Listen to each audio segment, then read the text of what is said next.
What if Deku had to live with a broken Momo Yaoyorozu? Part 2 starts now, let's dive in. The orange sky marks the sunset over the city, as many businesses begin to open their doors to workers seeking a respite after their shifts. We can now focus on one of these businesses, which had a rather peculiar name. At the bar we can see Aizawa Shouta, who was focused on the beer bottle in front of him. I hope I wasn't mistaken, the black-haired man sighed with some regret, while the bartender calmly cleaned a glass. Flashback. UA. A couple of hours earlier. Room 1A. Aizawa was watching his students take a break after doing some research during the day's class. We can see how Bakugo is challenging Todoroki, who ignores him while reading a book on how to successfully ignore your father. Behind Bakugo was Ida. The boy with glasses was asking Bakugo to control his temper, since it was not something that a UA student should do, especially since classes were not over yet. Jiro for his part was with Kirishima. Both were exchanging a couple of music discs.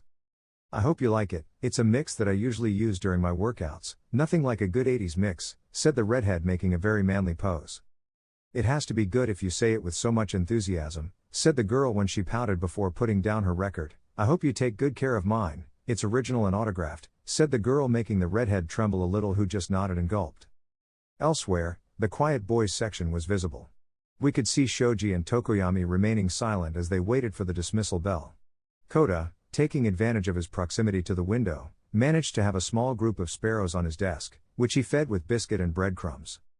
The girls were talking to each other after Kyoka's return, where the rocker blushed at Mina and Toru's insinuations, because she and Kirishima were talking more lately. At that moment, Momo sensed something tugging at her uniform.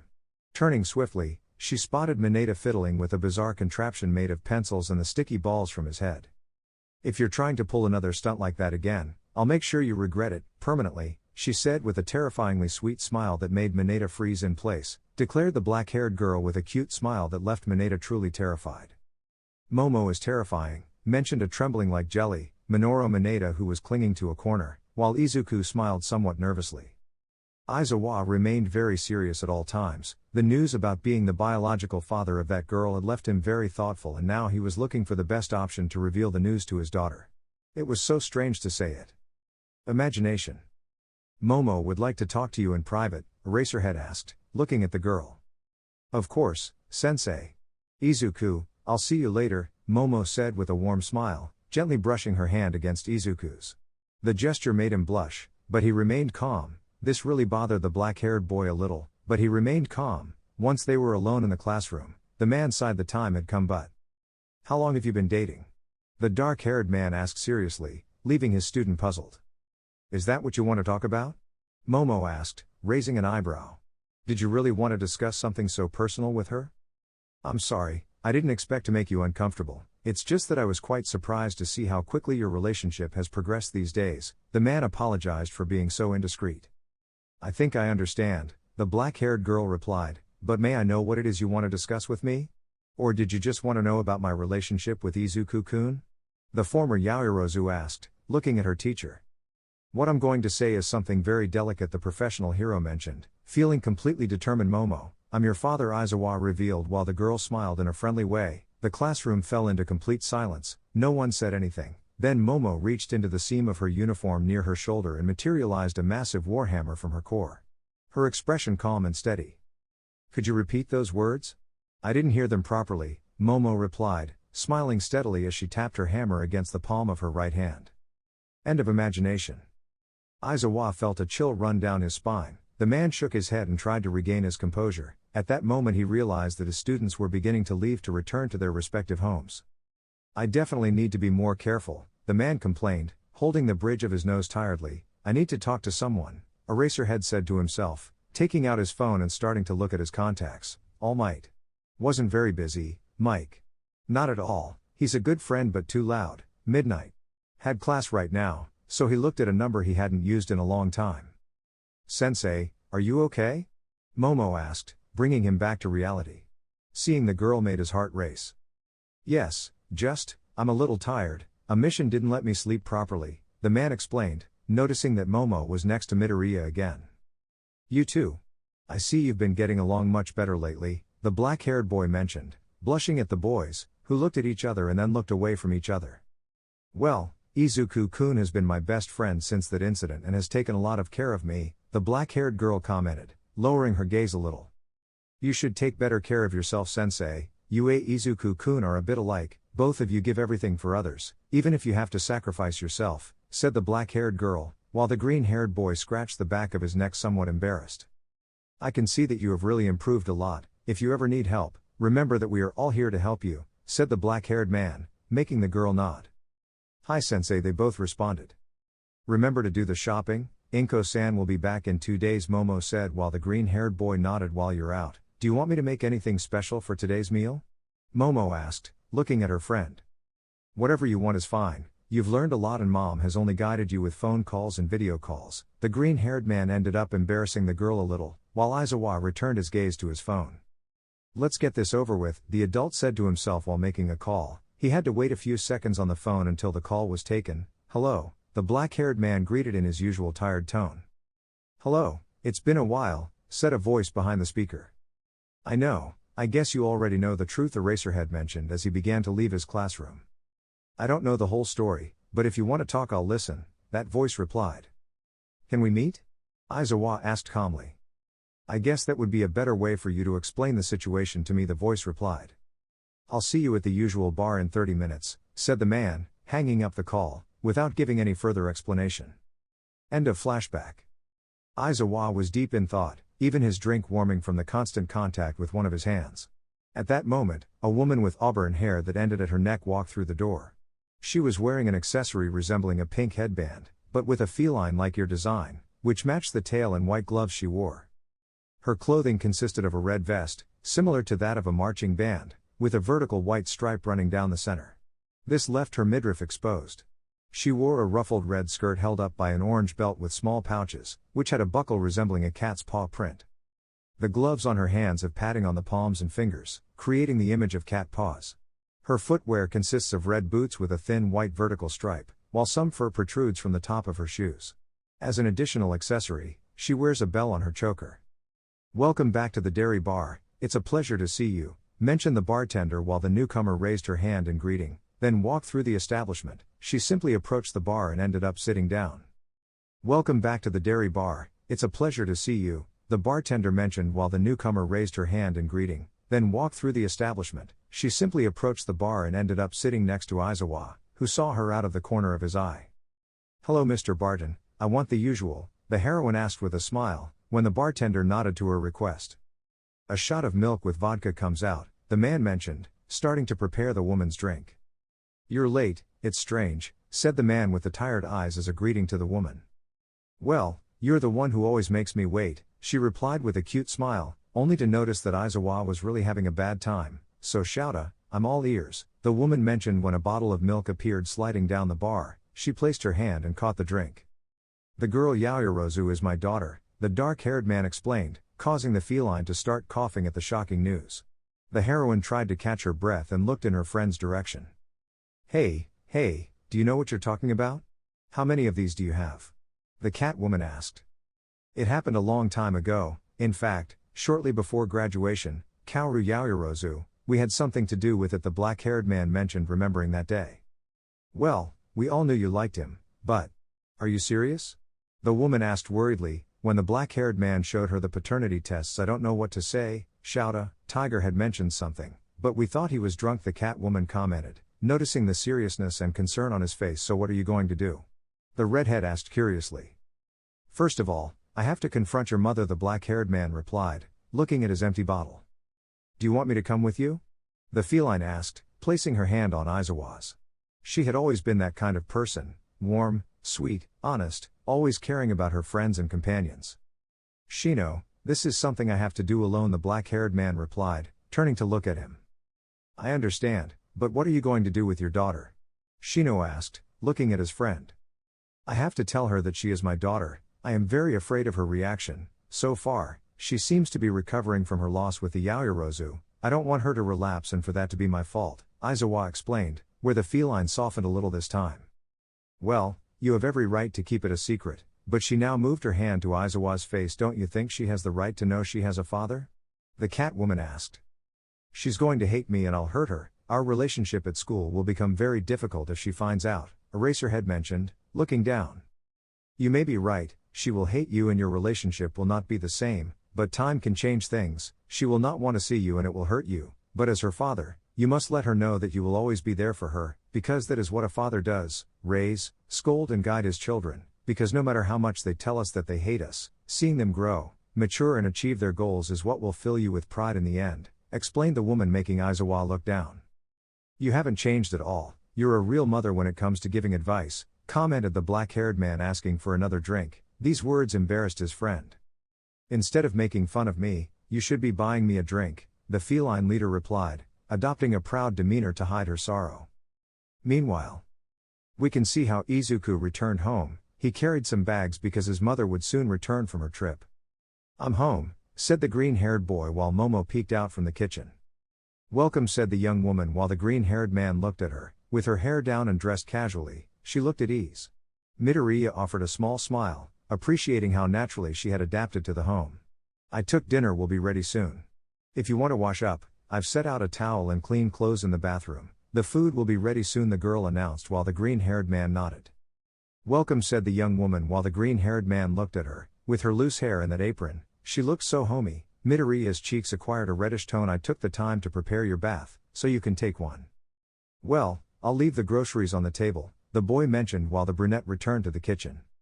Izuku could notice a big smile on her face, as if she was enjoying what she was doing. It was strange, since she was always a rich girl and now, well, she was living with him and wearing two simple clothes.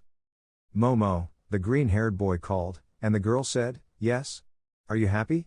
The green-haired boy asked, stopping her for a few seconds. Why do you ask? The girl asked, watching the juices from the food boil, creating a few bubbles. All your life you were used to luxuries, that's why. Midoriya was interrupted by the black-haired girl. I have a roof, I have a place to sleep and eat, I have clothes and people who love me. If anything, the only thing I miss are the expensive chocolates, but other than that, I'm not complaining. Izuku-kun, honestly, I have more with you and Inko-san than with the Yaoyorozu, explained the girl, turning around. Wait a second, the green-haired man asked, leaving the kitchen at full speed. Izuku. Momo called, watching him leave and close the door, leaving her behind. The food is ready, she said to the empty air as the green-haired boy activated his power and jumped, moving faster this time. Back with Aizawa. The man was outside the Yaoyorozu residence. Behind him was Mandalay, who raised her thumb in support. It was when the black-haired man touched the intercom and a voice was heard. Who is it and what do you want? A voice came through the device. I'm Shouta Aizawa, a teacher at UA. I want to speak with Mrs. Yaoyorozu, please, said the hero, waiting for the answer. Wait a few seconds, said the man, walking a very long way to the owner, who was drinking from a glass of wine while reading a romance novel. Madam, someone named Shouta Aizawa is looking for you, said the butler, passing the message to the security people. Shouta Aizawa, she mentioned, somewhat surprised and with blushing cheeks. That's right. What would you like me to do? The butler asked, looking at his mistress as she waited for instructions. Let it pass, the woman asked, putting aside her drink and returning her novel to its place. Give him access, the man mentioned as the bars opened, giving him access. A servant is waiting for you at the entrance of the mansion and will guide you to Yaoyorozu-sama, the security personnel mentioned. Go, I'll wait for you here. Besides, I'm not in any condition to drive, the heroine commented, staggering a little. Aizawa simply nodded and walked a long way into the family's domain to the entrance of the house.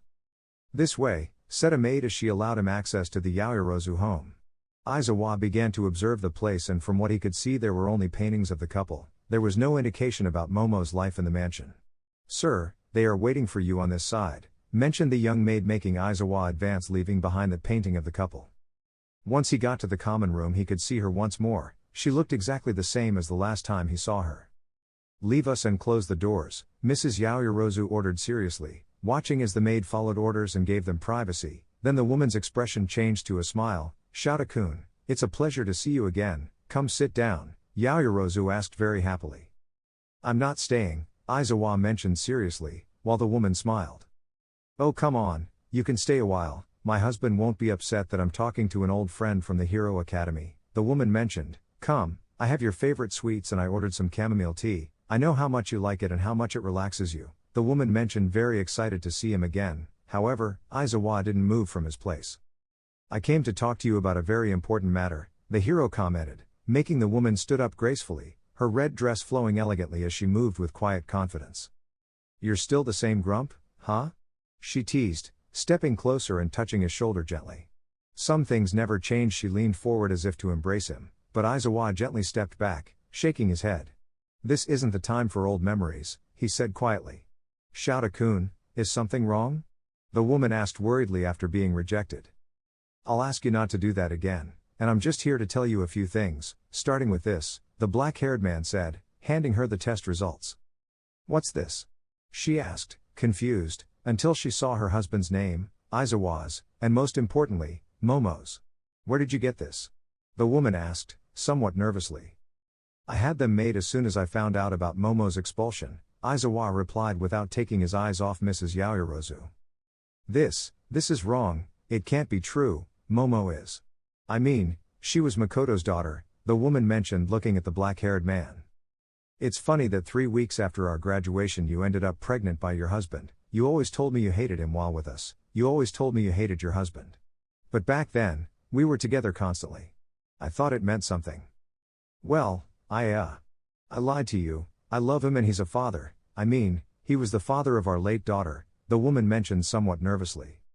"I can't believe I'm actually in love with you. Don't worry, you don't have to do anything, I'll take care of my daughter," the black-haired man said, turning his back on Mrs. Yaoyorozu.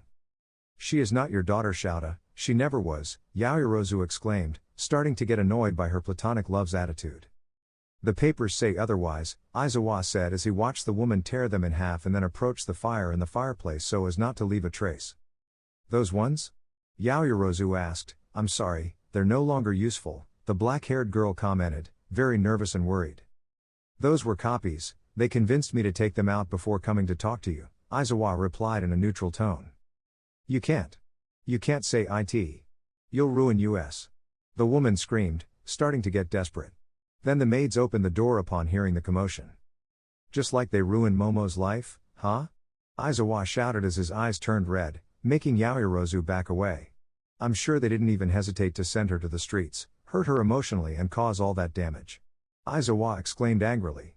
"That you used me in the past for your purposes doesn't bother me, that you hid from me about Momo, bothers me, but that you treated our daughter that way makes me furious," the black-haired man sentenced while Yaoyorozu felt scared. How much?" the woman asked fearfully. "What?" the man asked. "How much are you willing to pay to keep the truth from him?" Yaoyorozu asked, wanting to save her own skin.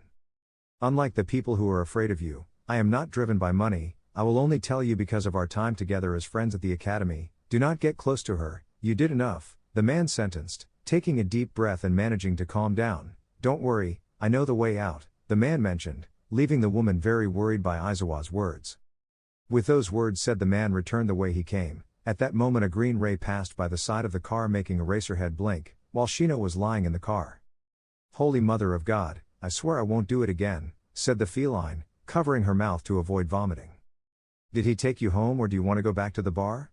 Aizawa asked, making the feline smile. "Back to the bar," the feline exclaimed as Aizawa got into the car and they headed for the dairy bar. Meanwhile Izuku returned home and found the place somewhat dull. It took longer than expected but he had made it. He began to walk and found Momo at the table using her arms as a pillow while resting her forehead on them. "Momo," the boy called, making her raise her face. "Izuku," he whispered, and then saw how the green-haired man showed a box of chocolates. "They are not the fine chocolates you are used to, but they were a bit expensive for my taste," said the boy watching as Momo stood up and hugged him. "You're an idiot, you know that?" Momo asked while Izuku was slightly blushing. He had already hugged Momo, but it was always to protect her or give her support, it wasn't necessary, but "Thank you," the young woman thanked, separating and smiling at Izuku. 6:35 a.m. Darkness, cold and a lot of fear, is exactly what Kaoru Yaoyorozu is feeling right now. It's only been 48 hours since Aizawa, her love from the academy, paid her a visit with a warning, not to do something stupid. Now she was sitting on the edge of her bed, her hair loose and disheveled. She wore sleepwear that clung loosely to her form, a far cry from her usual composed appearance. The woman hadn't been able to sleep properly. The bags under her eyes gave her away, since, whenever she managed to reach the point of rest, her mind would lead her to the same nightmare, or rather, her sweet dream would end, and she would have to wake up. "Shouta-kun, please don't do it," the woman begged. "Nothing while a solitary tear ran down her right eye, sliding down her cheek and finally falling on the back of her hand. 6:35 a.m. Meanwhile, with the aforementioned Shouta Aizawa, right now we can see how the black-haired man woke up a little disoriented. His eyes showed incredible tiredness as they were quite heavy. He tried to move his right arm but couldn't, it was surely numb, so playing it down he moved his left hand towards his face to massage the bridge of his nose, hoping to eliminate the discomfort. "What the heck happened last night?" the black-haired man complained while he started to hear a very annoying buzzing sound. His head was killing him. "I need about 3 or 4 aspirin. I can't miss UA. I have to talk to them about the camp," the black-haired man complained. "I'll have Ida teach today's class and I'll hide in All Might's office to recover," the black-haired man mentioned to himself. "Shut up, Shouta, you talk too much and I can't sleep," complained a female voice next to him. Silence. Strain. Both of them opened their eyes suddenly. A very uncomfortable silence filled the room. The owner of the voice slowly straightened up, and when she managed to focus her vision, she ended up finding Eraserhead tucked into her bed keeping her company. She had one of her hands resting on her partner's chest, but that was when she noticed that Aizawa's right arm was around her and resting on her hips. For his part, Aizawa was able to observe Shino. She wore her Eraserhead glasses around her neck like he did, while Mandalay looked at her bell necklace around the black-haired man's neck. Both of them were trying to come up with sentences, but none of them could come out of their mouths, only meaningless babble. It was then that Aizawa noticed they were both dressed casually for bed, looking a bit disheveled from the night before. "Ah!" Mandalay shouted, making her whole house shake. It didn't take long for her bedroom door to burst open and the rest of the pussycats and Kota appeared, who was ready to defend his aunt with a bat he was holding. "Eraser? What are you doing here?" Tiger asked, wearing a robe with a tiger skin design. He reached out to cover Kota's eyes with his hand, while Mandalay quickly wrapped herself in the white sheets, while the others exchanged surprised glances at the unexpected presence of the hero. "That's what I'd like to know," Aizawa replied, looking at the group. It should be said that Pixie Bob blinked rapidly, then looked away with a playful smirk. "How did this happen?" Medali asked, very embarrassed. "You only invited me to talk about something, and then everything is a blur," the woman mentioned, hiding her embarrassment under that layer of white cloth. "PFFFF, I think you guys have had one too many drinks," Ragdoll mocked, wearing a green jumpsuit that included a tail and a hood with cat ears. "Oh, I think I'm starting to understand the photos from last night now," Pixie Bob mentioned, who was wearing a very long blue sweater that reached her thighs, showing off her long legs. "Photos? What photos are you talking about?" Mandalay asked from under the covers, doing her best ghost impression. "We'll give you privacy and you can meet us in the kitchen, there I'll show you the photos," Pixie Bob mentioned. "Come on, Kota, come with me," the blonde asked, wanting to get the boy out of there. "Why is Aunt Shino sleeping with someone? Did they have a sleepover?" Kota asked innocently, clutching his bat. The boy asked his aunt's classmates. "They were fighting," Tiger said quickly as they took the boy away from there, then a giggle was heard. "Goodbye you two, next time, maybe keep it down, the walls are thin," Ragdoll teased. Said the green-haired girl, since she was the one closest to the leader's room. "Swallow me, Earth," Mandalay begged while Ragdoll left. This gave Aizawa the opportunity to gather his clothes. The top of his outfit was on a chair, the boots were one on the knob of Mandalay's personal bathroom and the other was on the terrace, only his glasses were missing, which Shino was wearing, and well, his pants were hanging on the fan. "I'll just grab my things and go, I'm so sorry," the man apologized, turning his back on Mandalay, who blushed. Aizawa hurriedly gathered his clothes, feeling the awkwardness of the previous night's unexpected events. "What did I do, for God's sake?" she asked herself, terrified, her eyes spiraling, then she simply hid under the covers. Meanwhile, same day and same other in another place. 6:35 a.m. Midoriya residence. Right now, we can see the apartment door slowly opening, and Inko walked in. The woman was happy to be back. She was wearing a burgundy sweater with a white blouse underneath and a beige skirt. She walked slowly into the apartment, pulling a wheeled suitcase with her right hand. "It seems that everything is normal," the green-haired girl mentioned. It was then that when passing through the living room she found two silhouettes. She smiled, her children were asleep on the sofa. Momo had her head resting on Izuku's shoulder and the green-haired girl rested his head on the black-haired girl's, while the television was on the news channel.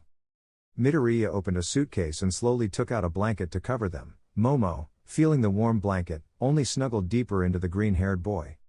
"It's still early, I think I can make you breakfast before you leave," said the woman looking at her watch. Without further ado, Midoriya took his belongings to his room and then went to the kitchen to do the magic for which he had always been known. The minutes passed and we watched as the boys began to unconsciously react to the aroma of the food. It was then that Inko approached and said it with a smile. "Izuku, Momo, your breakfast is ready," the green-haired girl mentioned, watching as they both began to move a little. "I'm coming." In a moment they both said, separating awkwardly with their eyes closed, but when they smelled food and heard Inko's voice, they both opened their eyes wide, and when they saw her they could only react in one way. "Mom!" Inko-san, the boys exclaimed when they saw the woman back and standing at the entrance of the kitchen.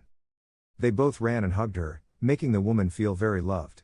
She didn't want that moment to end, but she also couldn't allow them to miss school because she was back. "Okay, calm down, I'm here and I won't be leaving for a while," the woman commented amusedly as they hugged her like children seeing their mother return to the kindergarten for them. "I see you kept the house standing, I'm very proud," Inko mentioned looking at her son, then moving on to Momo. "It's not the same seeing you on a screen as having you in front of me. I would have loved to help you more to overcome your problem," Inko said when Momo took her hand. "He did it, he gave me much more than what I lost, a roof, food and the affection of a loving mother, something that if I'm honest, is still new to me. The Yaoyorozu weren't very affectionate unless I made merits to earn their affection," Momo mentioned very happily. Inko shed a tear that she wiped with the back of her hand. "I'm glad you think that way about me. Well, we can talk later, now I want you to go and get ready, I'll finish preparing your breakfast and lunch," the green-haired girl commented with a smile while the boys nodded and headed towards their respective rooms. "These two are going to kill me for so much love," said the green-haired girl to continue with breakfast. The boys left their respective rooms wearing their school uniforms, both smiled at seeing each other and then walked to the dining room. Inko was finishing closing their lunch boxes and then they proceeded to sit down to breakfast with the woman and thus catch up. It was a pleasant family breakfast, although they didn't talk much. They enjoyed Inko's return, who saw them off at the door. Minutes later, the green-haired boy could see that Momo was in an excellent mood. Apparently seeing Inko back did her quite a bit of good. Now Midoriya and Momo were walking towards UA. The former Yaoyorozu was now humming a little tune as they walked, but suddenly, she stopped, catching her friend's attention. "Is something wrong, Momo?" Izuku asked, as the girl was looking in a different direction than UA. "What do you think if we stop by Kyoka-chan's? She also tends to leave for UA very late. Besides, it would be fun for the three of us to go together since you're my best friends," Momo commented, looking at the green-haired boy. "Sure, Kyoka's house is in that direction, as I recall," Izuku indicated. In this way they both changed the route. Their destination now was the house of the girl with the long earlobes. After a couple of minutes and several blocks of travel, they both arrived at their friend's house. However, something happened that they didn't expect. "Sorry guys, Kyoka-chan left at least 10 minutes ago. She looked a bit rushed," explained a beautiful woman with short dark hair. She was wearing square-framed glasses. Her clothing was like that of an office worker, a sleeveless white blouse, black skirt and pantyhose. However, the most striking thing were those long jacks, which she inherited from Kyoka. "It's a shame, well, we're sorry for the inconvenience," Momo apologized, bowing. The woman smiled, she was a lovely girl. "Hey you. Who are you? Why are you looking for my daughter? Do you have bad intentions toward her, anyway?" A rather grumpy man questioned. He had toasted blonde hair, his clothes consisted of a wine-colored long-sleeved shirt, gray jeans, and pointy black boots. Izuku became somewhat nervous as he watched the man approach him with his hands in his pockets and the demeanor of a bully. "Hey my name is Izuku Midoriya," Jiru-san, the green-haired man introduced himself, very fearful of the overprotective behavior of Kyoka's father, whom he had seen for the first time, and from what it seemed, the man already hated him for looking for his daughter. "You have long hair," he mentioned taking a lock of Izuku's hair. "I don't like boys with long hair. All men with long hair are criminals. You will never have my princess," said a blonde man with long hair, making those present sweat drop. "Honey, they are Kyoka-chan's friends and classmates. They just wanted to go to school together," the woman commented, wanting to calm her husband. "Well, we're leaving," Momo said, wanting to further avoid the awkward moment they were experiencing and, at the same time, free Izuku from the misunderstanding. "If all men with long hair are criminals, are you the gang leader?" Kyoka's mother asked, covering her mouth like a lady so she could stifle her laughter with her hand, shocking her husband. For their part, they watched as Izuku and Momo resumed their route to the academy, but as they turned a corner, passing in front of an alley, it was then that they ended up encountering something they never believed they would see.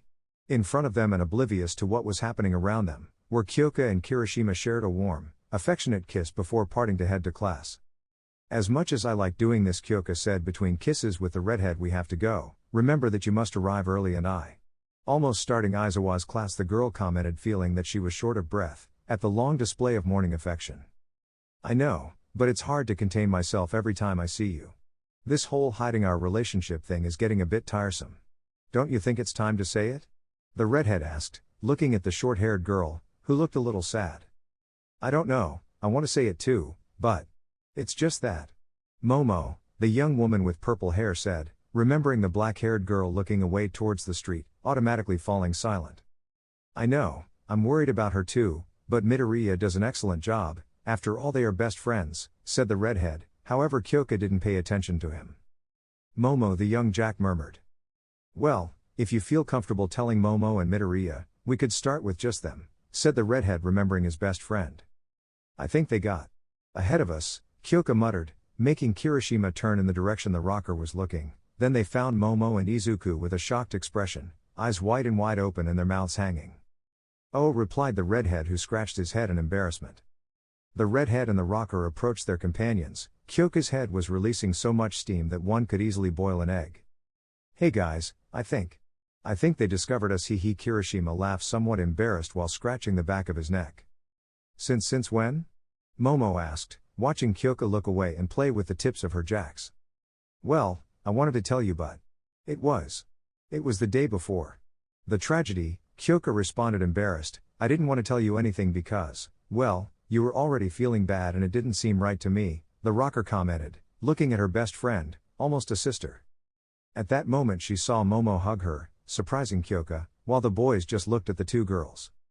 I'm so happy for you. If you're happy with Kirishima-san, I'll support you, Momo said with a relaxed and understanding expression on her face. You're the best, Kyoka commented, while Izuku and Kirishima had made it simpler. Congratulations, Kirishima-kun, the green-haired boy commented, embarrassing the red-haired boy, although I could swear that. Well, Ashido-san and you, the green-haired boy mentioned. Oh, that. Well, we did try, but it didn't work out. We preferred to be friends and avoid losing what we already had, Kirishima explained, while the girls seemed to finish talking to each other. So what are you doing here? You guys always arrive early. For Momo, being late is like getting a spoiler for your favorite movie, Kyoka commented, arms crossed. Oh. Hey, I'm not that exaggerated, you see. Right, Izuku-kun? Momo asked, while the green-haired boy just smiled nervously. Well, Momo wanted to pick you up so we could go to the academy together, but when we asked about you, your mother told us that you had already left. The green-haired boy paused and placed his hand on Kirishima's shoulder. Your father-in-law is very scary. I feel sorry for him, the green-haired boy mentioned, sending a shiver down the redhead's spine. Why do you say that? Come on, don't leave me in suspense, Kirishima said, swallowing hard. Midoriya Kyoka was being surrounded by a frightening aura. Kirishima had to experience it firsthand. Izuku, seeing Kyoka's gaze, just started to tremble very nervously. Well, let's not waste any more time, let's go to the academy together, Momo mentioned, but Kyoka stopped her by grabbing her jacket sleeve.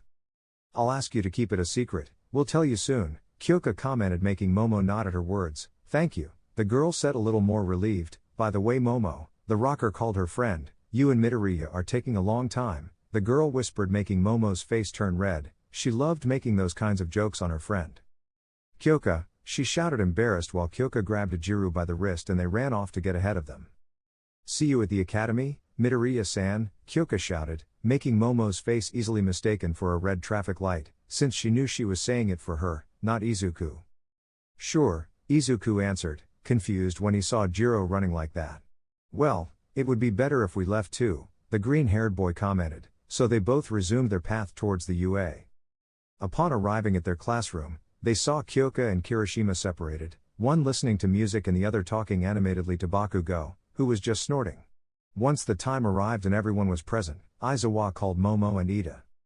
I have important things to do. You and Momo will be in charge of making sure the class continues today. When it's over, I want you to make this announcement. Later, before the class leaves, I'll give you the details. For now, I'll leave everything in your charge, Aizawa explained, giving a paper to those in charge before leaving. What does that paper say? Momo asked curiously.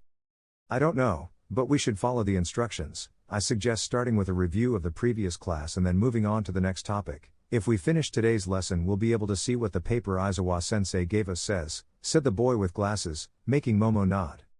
It was a long day and this is just beginning, Aizawa mentioned, who as he walked to the big blonde man's office, began to hear some laughter. When he opened the door he found All Might, Mike, Midnight and Cementos who were looking at the screen of a cell phone. The star of the night has arrived, Midnight said. The man moved forward and looked at his phone. It was then that when he looked at the phone he found a video and several photos. What do you mean? The black-haired man asked, his eyes almost popping out of their sockets. In one photo, Shino Sasaki was wearing the full Eraserhead costume and in another, Aizawa Shouta was wearing the Mandalay costume, which perfectly explained how they had switched accessories. A similar scene was taking place at the Wild Wild Pussycats headquarters and we can see how Shino was blushing. Even Kota, her grumpy little nephew, was laughing his head off seeing his aunt and his friend with their hero costumes changed and singing karaoke. I swear I'm not drinking again, said both Aizawa and Mandalay. A new day had arrived at the Hero Academy and with it we can see how the members of Class A and B were ready to leave on a school trip. Right now we can see how each group got on their respective vehicle with their respective teacher in charge, being Eraserhead for Class A and Vlad King for Class B. The vehicles started moving and the students had sat two per seat. Suyu and Ochako talked among themselves hoping for the best of this trip. Ida gave information to Ojiro about what they should do when they arrived at the camp and if he could help him with the order. The blonde nodded telling him that sometimes he could just let things take their course and relax a little. Sero was talking with Shoji about the techniques he was eager to develop, while the masked man sat with his arms crossed. Kota played with a small ladybug he had found, while Tokoyami stood with his eyes closed, seemingly meditating. Izuku spoke in a low voice with Todoroki about the battle with Stein and proposing to train together to improve. The bicolor accepted. Kyoka and Momo looked at their respective cell phones talking to each other. Mineta and Kaminari took advantage of the fact that they were sitting behind both of them to try to spy on them. Mina and Toru looked very excited so much that they sang together some songs that the invisible girl had on her phone. Sato looked at Aoyama. The Frenchman read a book with the cover Diaresis Brilliant and Divine Diaresis. This made him feel a slight chill. Kirishima for his part spoke to Bakugo who was just silent responding with him and HNN. Earphone jack. So. Until when are you going to stop lying to yourself? Krichi. I already told you it's not like that. I don't understand why you insist so much on that subject. Earphone jack. Oh really? Krichi. Yes, really. Could we change the subject? Earphone jack. What if I told you that? I heard that Reiko from Class B is interested in him. Momo, seeing her friend's message, opened her eyes and slowly turned to look at her with surprise on her face, while Kyoka twirled one of her jacks between her fingers. Krichi. This is another one of your jokes, right? You always play really heavy jokes on me that have to do with Izuku-kun. Earphone jack. Why would I lie to you? Also, these beauties have never let me down when it comes to listening to information. Momo looked at her with her arms crossed. What was Kyoka doing spying on Class B? That wasn't right at all. She was about to scold her friend when she heard a new message notification. You could say I heard it by accident. Krichi. I hope it was just an accident. And, well, I can't. I mean, I'm not sure if I really like Izuku-kun. Momo turned to look at Kyoka and she had a poker face expression on her face. Earphone jack. So you're going to let someone else enter your land? Krichi. I don't think it's a good idea to consider Izuku-kun that way. He's not mine. It's true that he's my best friend and I have great affection for him and his mother for all the support they've given me. Earphone jack. Kyoka rolled her eyes and interrupted her by putting a sticker. Blah blah blah. It's always the same old story. Listen Momo, Midoriya makes you happy and I realize it, so if you're going to act, do it. Otherwise, I don't want you to get mad or sad because someone else won. Krichi. That sounds very cruel. You're supposed to be my best friend and you should support me if I get sad. I would do it if Kirishima did something to you and then I would make it clear to him what would happen to him for hurting you. Earphone jack. Hey, don't bring Kiri into this. Besides, that's how things are and you should know it more than anyone. Krichi. I know, but it scares me. What if he doesn't feel the same? Earphone jack. So you accept it? Are you saying you like him? Momo's face turned red and she hid in her hands. Kyoka smiled, she had her where she wanted her. Jiru nudged her, waiting for her answer. It took the brunette a few seconds before she started to respond. Krichi. Maybe. Momo had a blush on her cheeks and looked away. Earphone jack. There is no maybe here. It's do you like it? Or don't you like it? Do you want to hug him? Creechy, yeah. Earphone Jack, be there for him? Creechy, yeah. Earphone Jack. And give him all your tenderness. Momo turned to look at him confused, while Kyoka held back her laughter, having gotten a little carried away. Creechy. You win, I'll tell him. Kyoka was ready to celebrate, however. Creechy. But. You must reveal your relationship with Kirishima to everyone. Now it was Kyoka's face that turned red and she looked away. She put her phone in her jacket pocket, while Momo looked at her waiting for her answer. That is playing dirty, the short-haired girl mentioned, looking away while Momo smiled. As the girls continued their conversation, Aizawa looked very thoughtful. It had been several weeks since he learned the truth about his ties to Momo. Diaresis, why can't I just tell her? Diaresis, the man thought looking at Momo in the rearview mirror of the vehicle. She looked nervous while Kyoka seemed to be having a lot of fun again. Diaresis, is it the right thing to do? She already has a new life with the Midoriyas. What if I make her feel even unhappier? Diaresis, the black-haired man returned his gaze to the front. He was driving, he couldn't keep getting distracted, however, thoughts about his daughter wouldn't leave him alone. The journey continued until they reached a rest area, when everyone began to get off to stretch their legs. Bathroom. Bathroom. Where is it? Mineta asked desperately, being one of the first to get off the bus. Dude, I told you not to drink so much lemonade on the way, Kaminari commented, looking at the purple-haired boy. It was then that a car stopped, drawing everyone's attention, and two women got out. Wow, Eraser, I didn't expect to see you here so early, a blonde in blue clothes mentioned, making her companion stiffen. Thank you for supporting us in this, the man mentioned with a bow. Hey, Mandalay. Aren't you going to say anything? The blonde asked, while the red-haired woman in red clothes was slightly shaky and blushing. Pooh Pussycat and I lead the Mandalays, the woman responded very nervously when she saw Aizawa. She didn't know how to control the situation. Shout on the other hand looked calm. They are professional heroines who will support us during our stay, Eraser had explained to his students who didn't seem to understand the situation. Oh my god, you are the wild pussycats. They created an agency of 4 veteran heroines. Upon hearing that word, that blonde woman ran and grabbed her face. What veteran? I'm 18 years old, the blonde woman mentioned, taking the green-haired man with her feline glove. Izuku just sweated while the rest watched Deku's curious interaction with the woman. Kyoka laughed a little at Midoriya's luck. She tried to make a joke, but Momo looked too serious, so much so that in front of everyone she grabbed Izuku by the collar of his clothes and pulled him towards her to free him from her grip. I don't think attacking a student is part of your duties as a heroine, Momo declared seriously as she pulled the green-haired boy close in a protective hug. We're getting off topic. Momo let go of Midoriya before he passes out from lack of air, the man asked with a serious voice, although inside he wanted to make the green-haired man suffer. The girl slowly looked down and found the green-haired man, his face awkwardly smushed against her shoulder, making both of them blush. Mineta was crying blood, while Kaminari was pulling his hair. He wanted to be in Midoriya's place. Momo quickly released the green-haired boy, causing him to fall with his eyes spiraling, while the black-haired girl looked very embarrassed. However, something even bigger was about to be unleashed, because from the car from which those heroines got out, a short boy could be seen getting out upon seeing someone he knew. Once he confirmed his doubts, the bomb exploded. You're the man I saw with Aunt Shino that morning. You were in Aunt Shino's room. The boy exclaimed while pointing accusingly at Aizawa. The man stiffened as did Mandalay, while now it was the students who were looking at the aforementioned. What? All the students shouted while Aizawa turned his back on them. They could see some smoke coming out above his head, but the man did his best to stay calm.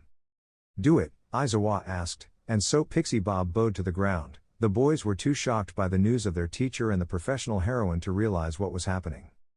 Kittens that don't arrive early won't eat, Pixie said with a mischievous smile. If you hurry, you'll arrive before noon, the blonde mentioned. Then the earth exploded and all the students of Class A flew through the air. Momo! Izuku shouted. This made Aizawa turn around when he saw the young woman in the air.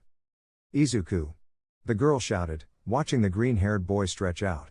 She felt like he wasn't going to reach her. Both were falling at great speed, however for them it seemed that time was going very slowly. At that moment a strange black figure came out of Izuku's fingers, surprising him and the girl. It moved erratically, but in the end it ended up enveloping Momo and bringing her closer to the green-haired boy. Then that thing disappeared. No one seemed to notice what Izuku had just done, as they were more scared of themselves and how painful the fall would be. Each of the boys began to fall to the ground, all the while letting out of pain. "Training starts right now, just keep going until you reach camp," said the blonde with a smile. The boys began to get up from the ground and began to help each other stand up. Mineta, upon standing up, decided to run straight into the bushes, as he still wanted to go. "Are you okay?" Izuku asked, causing Momo to open her eyes and find him underneath her. She landed on top of him awkwardly, both of them quickly jumping up in embarrassment. "Ha! Hi," the black-haired girl replied, looking at the green-haired boy with some confusion. "Are you okay?" Momo asked with a worried expression, not realizing that they were ignoring everyone and now they were becoming the center of attention. "My back hurts a little, I'm going to live," the freckled boy chuckled, while Momo smiled.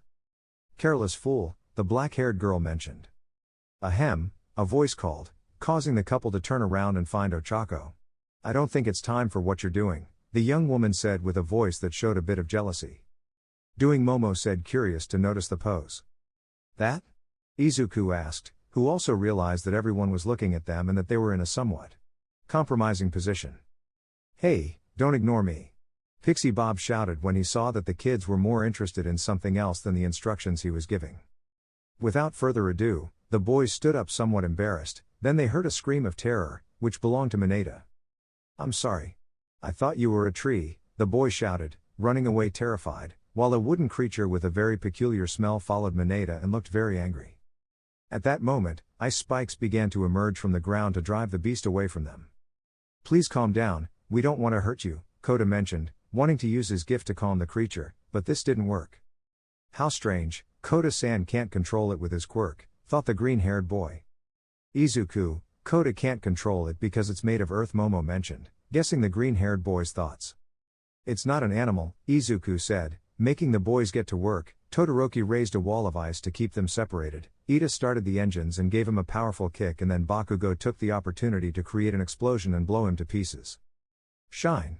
the blonde exclaimed his typical attack phrase. Izuku was about to launch himself to deliver the finishing blow, but a sound wave got ahead of him looking as Kyoka had launched her attack and then Kirishima received it with a punch splitting the creature.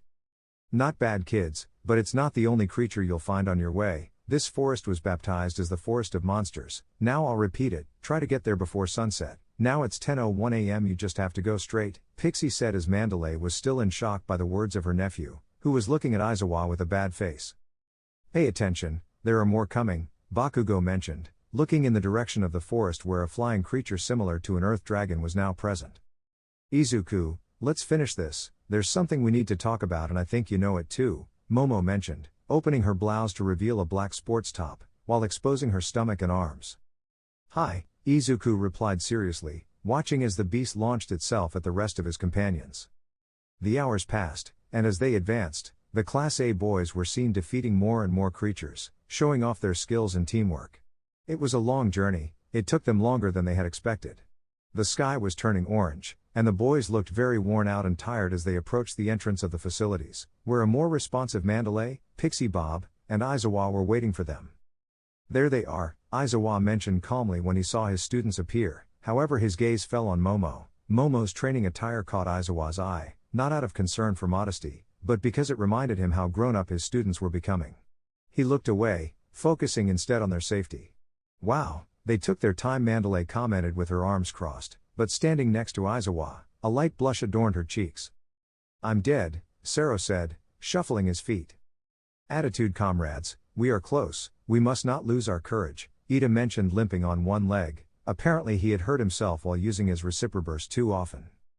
"Shiny," Bakugo whispered, wanting the boy with glasses to shut up. He was so tired that he didn't even have the energy to insult him, while Todoroki had a part of his body frozen from the constant use of his ice abilities. Mineta, Kaminari, and Kota looked like zombies from a horror movie. The curious thing was seeing the electric blonde stumble and crawl on the floor. Once everyone arrived, a group of them sat on the floor to rest. Among those who sat were Kirishima and Kyoka, both of them sitting back to back. "How are you feeling?" the redhead asked, letting out a sigh. "I'll live. When you stop being so tired I want you to carry me, I don't care what the others are going to say or think," Kyoka declared, trying to catch her breath. "Are you sure?" the redhead asked, turning his head slightly to get a better look. "You have 20 seconds before we go inside and you change your mind," Kyoka said, feeling her boyfriend's hand on hers and only blushing a little. Well, now that you are here, what you will do is the following: you will eat in the cafeteria while you take a bath and then go to sleep, because tomorrow the real training begins, Aizawa sentenced, looking at everyone entering. It was then that Kirishima decided to accept Kyoka's proposal, which he did not expect, to take her as a princess and begin to walk with her in her arms, leaving everyone with their mouths open. However, Momo was smiling. Apparently, seeing Kyoka keep her promise gave Momo the courage to keep hers. After a good meal that the pussycats themselves cooked for the students of Class A, everyone entered some nice hot springs, or well, it seemed that was everyone, since outside the baths, Izuku and Momo were sitting on a bench, both wearing very comfortable robes. Deku's was blue and Krichi's was pink. It was getting dark, and the sky was filled with stars. The peace of the area was almost too pleasant, as silence reigned. A silence that was interrupted by Momo. After going through so much, it's strange to be in an area where silence reigns, don't you think? Momo asked the green-haired boy while looking at the stars. Yeah, to be honest, it's quite nice, the boy commented when they heard Mineta scream in the distance. Apparently he was doing mischief in the showers. Izuku, Momo said, turning to look at him. I don't know how I did it, Momo, I just know that seeing you fall filled me with stress. I felt like I wasn't going to reach you and I was really scared knowing that you were going to hurt yourself, the boy explained, looking at Momo. Then she took the green-haired boy's hand, making him blush. In that case, we have to find out what it is. It could be a secondary quirk, Momo mentioned with excitement for her friend, not knowing that two people were near them. Hi, I'm counting on you, Momo, the green-haired boy replied. That again brought silence to the area. The black-haired girl just did what she did at home. She rested her head on the green-haired boy's shoulder while the girl's hand remained on the freckled boy's. The minutes passed calmly. It was a very relaxing moment while Momo, after thinking about it a lot, took courage. She was determined to say it, while the two people watching them were attentive to what these two were going to do. Izuku, Momo called, hearing a diaresis from diaresis. There's something I want to tell you, the young woman mentioned, who closed her eyes and took courage. Her face was red. Izuku, I like you. At that moment Momo realized that the green-haired boy was nodding and that his breathing had changed. Midoriya had fallen asleep with her by his side. Momo calmed down, feeling that all the stress of revealing what she hid so much was slowly fading away. Maybe. It's still too soon, Momo mentioned, letting out a sigh and feeling relief, because she felt some fear because things would change when she revealed her feelings to the green-haired boy. What Momo was about to do did not go unnoticed by either of the two who were watching. The first person left, while the second was discovered. What are you doing here, Eraser? Mandalay asked, ready to take a shower with the rest of the girls. It's hard to be a father, the black-haired man mentioned as he walked away from the area. It was then that Mandalay noticed the green-haired boy and his friend's daughter very close together. Meanwhile, somewhere else. Right now we are in an elegant house where you could see a hooded silhouette sitting in an armchair in front of a man. Said man was brown and had a strange beak-shaped mask. He wore a green coat with a furry and purple collar. He wore elegant clothes underneath and silk gloves, while with his right hand he caressed the head of a little gray-haired girl who kept her gaze on the ground. Well, Mrs. Yaoyorozu, since you are willing to do it and are paying quite well for the favor, you can count on us, mentioned the guy, looking at a photo in a magazine where Izuku and Momo were escaping from the media. These two are going to disappear, sentenced the man seriously while the aforementioned took off her hood, revealing herself somewhat haggard. Thank you, the woman responded gratefully to that dangerous man.